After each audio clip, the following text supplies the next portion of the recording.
In a world where power shields the powerful, one name echoes louder than most: Sean Diddy Combs. Once the architect of hip-hop dreams, now a symbol of its darkest truths. After years of whispers, lawsuits, and hidden scandals, the verdict has finally landed. 50 months behind bars. Yet, from behind prison walls, another voice has emerged. Suge Knight, the man who helped shape hip-hop's rawest era, breaks his silence. And what he says about Diddy's downfall, the system that protects him, and the victims left behind, is both shocking and deeply revealing. This isn't just a story about punishment. It's about power, hypocrisy, and the price of playing God in an industry built on control. Suge, I gotta ask you, man, how you feel about Diddy getting 50 months?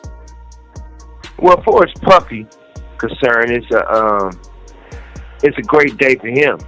It's an even better day for his family, you know.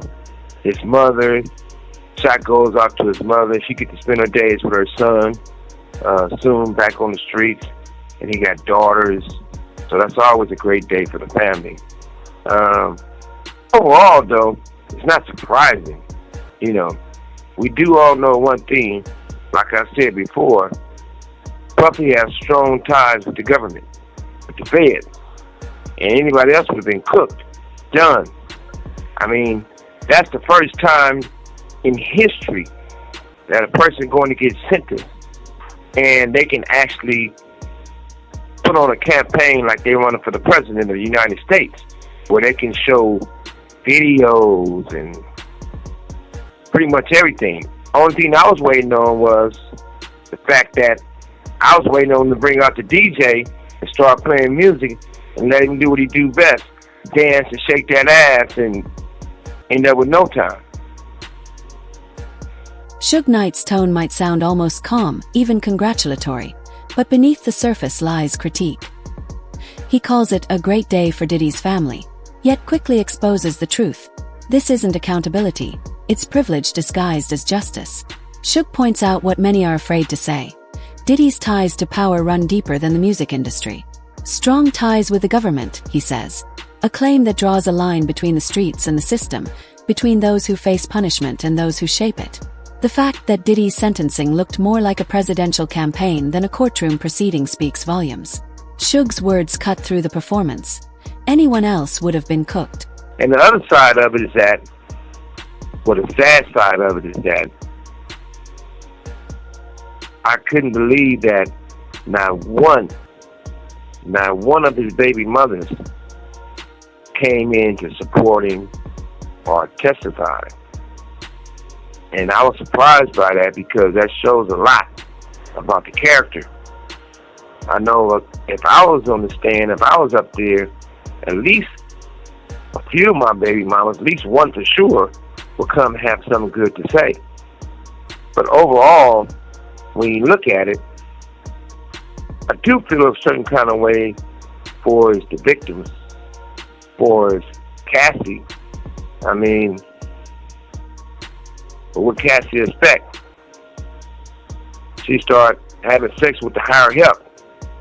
She should have had more of a real nigga on her side, because there's no way in life that his involvement with the government that he would ever really get a lot of time or ever really get punished. I'm not saying I think like this, but the only way any of the victims will ever get justice. This call and your telephone number will be monitored and recorded. It would have to be street justice. But when it's all said and done, it's still a good day for hip-hop. I'm quite sure Usher can't wait for him to come home. Quite sure Russell can't wait for him to come home. But I do want to take this time out to say that Al B. Sure, which is a brother to me, Al B. Sure, for sure, should get his chance to be heard with his own story, with his own facts. But at the end of the day, I still think it's fair that Puffy got less time because the other people who's involved in this case, other executives, other people, they didn't get punished at all. They walked away untouched. So in society, it's a fair side and it's a bullshit side. As the conversation unfolds, Suge dives deeper, pointing out how even Diddy's closest allies, his children's mothers, stayed silent. Not one came to support him, he says, a line that feels both personal and symbolic. Suge's tone turns reflective, almost paternal, when he speaks about Cassie, the woman whose lawsuit exposed Diddy's darkest secrets. Yet, even in empathy, there's bitterness. He questions whether true justice can exist when the powerful are protected by the very system meant to hold them accountable. His statement, "The only justice left is street justice," isn't a threat, it's a confession of hopelessness. For Suge, who's lived that system from both sides, this moment isn't justice served. It's a mirror showing how far the culture has fallen. I know this. I never got the chance to put on a real defense. I had a paid attorney, was fired by the judge to give me a public pretender, and said I could not fire that man. And that man told me that I had to take a deal. Because I went to trial, I was going to lose. It threatened me to take a deal, and many other people. But that's just how it goes. One thing we gotta learn how to do is enjoy your own motherfucking life and fight for yourself. And you don't have to wish bad on others to make yourself better. So it's a great day for the Combs family. It might be a sad day for the victims. But all in all, we had to take this time and improve ourselves. We had to take our situations and look at the situations where let's take this time to rebuild hip-hop. Let's have more NBA Youngboy. That's one of the best artists out there who's pushing a hard line. Let's build.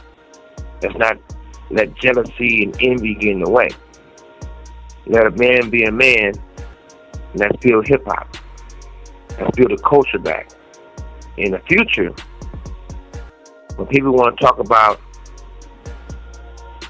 hip-hop and how great hip-hop is and the culture of hip-hop, I really appreciate that they use a man, maybe a black man, who was involved with hip-hop. Not a guy who started a podcast, who never experienced hip-hop and know anything about hip-hop. That being said, congratulations to Puffy for walking out with a great deal. Respect goes out to his family. And most of all, let's respect each other. Let's pray for each other. If we can't have that understanding, let's fight each other and let the best motherfucking man win. All praises to God. By now, the tone shifts from bitterness to philosophy. Suge speaks of fairness, but his definition is layered with irony. He acknowledges that Diddy got less time than most would, while others walked away untouched. Yet he also delivers a message that feels unexpectedly grounded. You don't have to wish bad on others to make yourself better. For a man often portrayed as a villain, it's a moment of strange clarity. He urges hip-hop to rebuild, to return to its roots, to move beyond jealousy and ego. In between the chaos of names, accusations, and pain, there's a call for something rare in this space: redemption. Even from a prison phone, Suge reminds the world that hip-hop's power lies not in money or fame, but in unity. So you feel like they took it easy on him, giving him 50 months? Absolutely. That's probably one of the best deals for decades and decades and decades.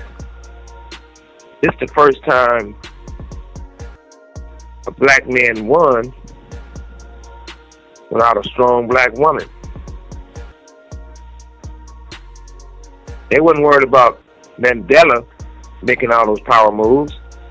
It was about his wife making all those power moves. On the chessboard, the king is the most important piece. But the queen is the only piece to move all around the board to make sure the king grows and stay who he is. So he definitely, that's the deal of the centuries, of the decades and decades and decades and decades. You know how many people, you know how many black men doing life? Life was out. Some of them on the real death row. Some of them, a guy who steals a pizza get more time than Puffy. And other attorneys will not fight for a guy who stole a pizza and got life, but they'll fight for the guy who destroyed the women's mind. And it's a situation where anybody can make mistakes. Anybody can do wrong. But you got to be accountable what you did wrong for. But it's a situation where a person step on some shit, some dog shit. They can wipe it on the grass and where they can't see the shit. This call and your telephone number will be monitored and recorded. But that shoe still smells like shit. Suge calls Diddy's sentencing the deal of the decades. To him, it's not just leniency.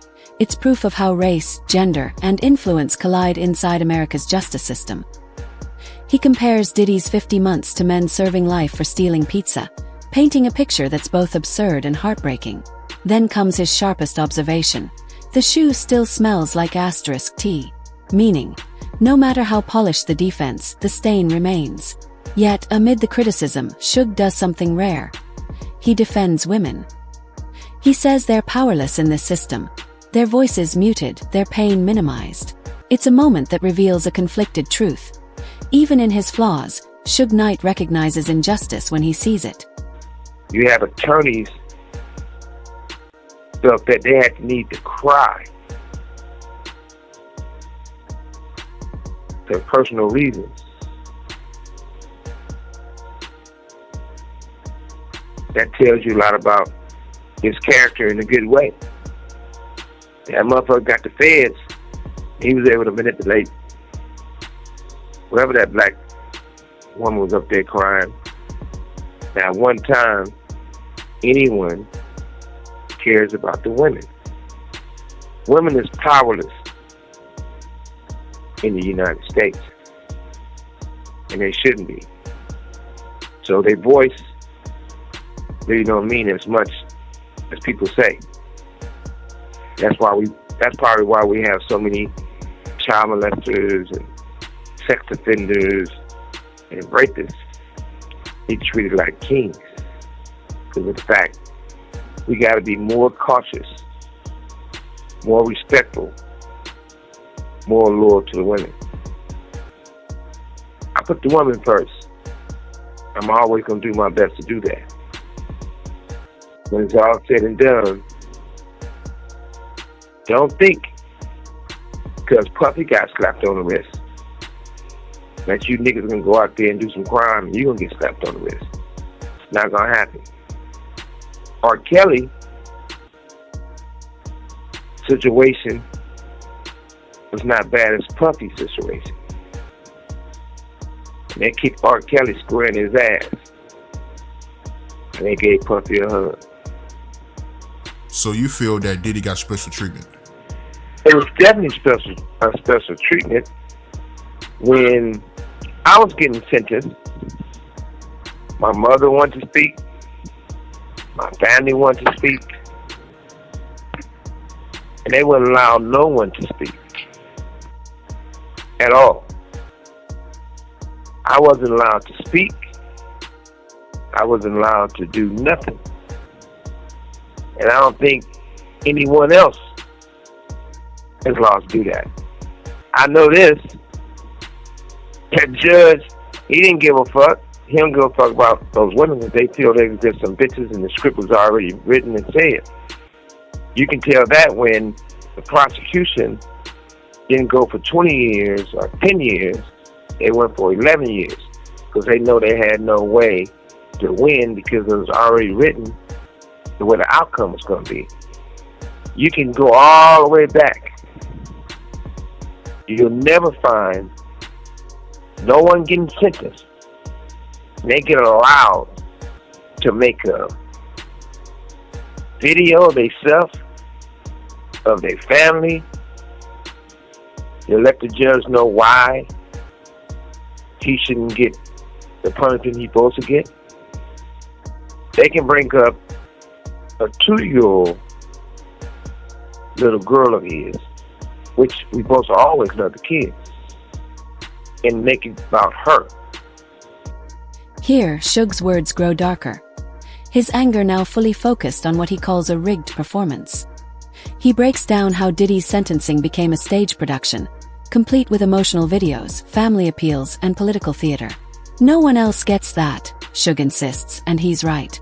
The system bent its own rules for a man whose wealth and influence could turn judges into spectators. But then, he exposes something even more disturbing: the alleged abuse. Details so graphic, they remind the audience that behind every headline lies a human cost. For Suge, this isn't about revenge or rivalry anymore. It's about revealing a reality where celebrity cleanses sin, and silence protects the powerful. What about Cassie kids? What about these other women kids? For the rest of Cassie's life, This call and your telephone number will be monitored and recorded. she gotta walk real soft. It's a video that's always gonna be there, or she getting a dog shit beat out of it. It's the fact that him and other men pissed in her mouth so much that she got choked and damn near drowned from piss. The fact that she had to take cum out of her mouth and hurry up and give it to him to rub on his body and his mouth, or kiss it, or get it out of her vagina and rub it on it. These not normal behaviors or behavior from a man. So this is a behavior that somewhere down the line that was talked to him. Somewhere down the line that would turn him on. I'm quite sure Usher knows about it because Usher did it to Justin Bieber. I'm quite sure Puffy knows it. Well, I hate to say what they did to Justin Bieber because I think Justin Bieber is the world's best kept secret.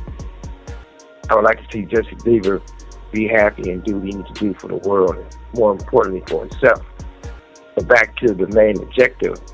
No, there's nowhere in hell that no one who's getting sentenced get to do a campaign on how great they are and how you just can't do it. So I think the law shouldn't be blind, the law should be fair. I think all of us is doing way more time than we should. We should get our justice in court and be able to be with our families also. That's basically it. One thing I always can say, I'm Suge Knight. There's no gray area with me. There's no jealousy with me. I was the first one that said, free Puffy. Because I didn't never want to ever see nobody live in these prison walls. And what's even better about the situation, Puffy be out before you know it. Best wishes to him. Best wishes to his family. And I'm Suge Knight. And I'm out. In the end, Diddy walks away with what Suge calls the deal of the century.